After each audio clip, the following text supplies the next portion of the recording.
Devosi 2 Tawarik pasal 5 ayat 2-14, demikian firman Tuhan. Pada waktu itu Salomo menyuruh para tua-tua Israel dan semua kepala suku, para pemimpin puak orang Israel berkumpul di Yerusalem untuk mengangkut tabut perjanjian Tuhan dari kota Daud yaitu Sion. Maka pada hari raya di bulan ke-7 berkumpullah di hadapan raja semua orang Israel. Setelah semua tua-tua orang Israel datang, maka orang-orang Lewi mengangkat tabut itu. Mereka mengangkut tabut itu dari kemah pertemuan, dan segala barang kudus yang ada dalam rumah itu, semuanya itu diangkut oleh imam-imam dan orang-orang Lewi. Tetapi Raja Salomo dan segenap umat Israel yang sudah berkumpul di hadapannya berdiri di depan tabut itu dan mempersembahkan kambing domba dan lembu sapi yang tidak terhitung dan tidak terbilang banyaknya. Kemudian imam-imam membawa tabut perjanjian Tuhan itu ke tempatnya di ruang belakang rumah itu, di tempat Maha Kudus, tepat di bawah sayap kerub-kerub. Jadi kerub-kerub itu melambangkan kedua sayapnya di atas tempat tabut itu, sehingga kerub-kerub itu menudungi tabut serta kayu-kayu pengusungnya dari atas. Kayu-kayu pengusung itu demikian panjangnya sehingga ujungnya kelihatan dari tempat kudus yang di depan ruang belakang itu, tetapi tidak kelihatan dari luar. Dan disitulah tempatnya sampai hari ini. Dalam tabut itu tidak ada apa-apa selain dari kedua loh yang ditaruh Musa ke dalamnya di Gunung Horeb, ketika Tuhan mengikat perjanjian dengan orang Israel pada waktu perjalanan mereka keluar dari Mesir. Lalu para imam keluar dari tempat kudus. Para imam yang ada pada waktu itu semuanya telah menguduskan diri, lepas dari giliran rombongan masing-masing. Demikian pula para penyanyi orang Lewi semuanya hadir, yakni Asaf, Heman, Yedutun, beserta anak-anak dan saudara-saudaranya.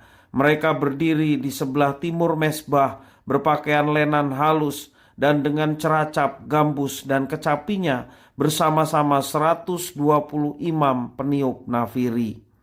Lalu para peniup nafiri dan para penyanyi itu serentak memperdengarkan paduan suara untuk menyanyikan puji-pujian dan syukur kepada Tuhan.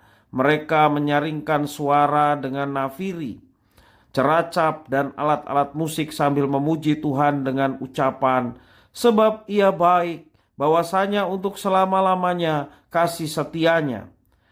Pada ketika itu rumah itu, yakni rumah Tuhan, dipenuhi awan, sehingga imam-imam itu tidak tahan berdiri untuk menyelenggarakan kebaktian oleh karena awan itu, sebab kemuliaan Tuhan memenuhi rumah Allah. Demikian firman Tuhan. Di dalam tabut perjanjian tersimpan 2 loh batu. Tuhan sendirilah yang memerintahkan pembuatan tabut tersebut. Dapat dibayangkan betapa pentingnya tabut perjanjian bagi bangsa Israel. Karena tabut itu bukan hanya mengingat akan perjanjian Tuhan Allah kepada umatnya, tetapi terlebih lagi simbol dari kehadiran Tuhan di tengah umatnya. Sebelum masa Salomo, tabut perjanjian sempat berpindah-pindah. Kini setelah bait Allah selesai dibangun, tibalah saatnya tabut perjanjian diletakkan di tempatnya yang tetap, yakni di dalam bait Allah. Hal itu dilakukan pada hari raya di bulan ke-7, yakni hari raya Pondok Daun. Pemilihan waktu ini bukanlah tanpa alasan, melainkan ada pesan yang ingin disampaikan kepada bangsa Israel. Mereka tidak hanya diajak untuk mengucap syukur atas hasil panen, tetapi juga mengingat penyertaan Tuhan dalam perjalanan mereka dari Mesir ke tanah yang dijanjikan. Proses pemindahannya pun bukanlah formalitas saja, melainkan penanda akan penghabisan bait suci. Begitu tabut itu mulai diangkut oleh para imam, dimulailah serangkaian upacara kurban sebagai bentuk syukur mereka kepada Tuhan. Para imam menguduskan dirinya dan membawa masuk tabut perjanjian. para pemain musik dan penyanyi melantunkan puji-pujian bagi Tuhan Allah. Dalam ayat yang 13 yang diucapkan dalam pujian itu adalah, sebab ia baik, bahwasanya untuk selama-lamanya kasih setianya. Seluruh bangsa Israel mengarahkan hati secara sungguh-sungguh kepada Tuhan Allah, serta mengingat akan kasih dan kebaikannya yang tiada berkesudahan.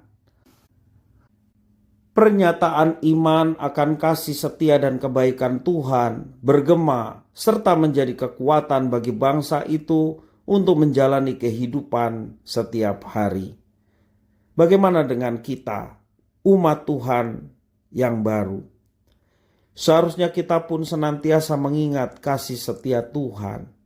Anugerah Tuhan tidak pernah berhenti dalam kehidupan kita. Sekalipun hidup ini tidak mudah, kiranya kita dapat terus bersaksi akan kasih Tuhan yang sedemikian besar. Ingatlah akan kebaikan serta kesetiaan Tuhan. Itulah yang senantiasa memampukan kita untuk menghadapi tantangan yang datang silih berganti dalam kehidupan kita.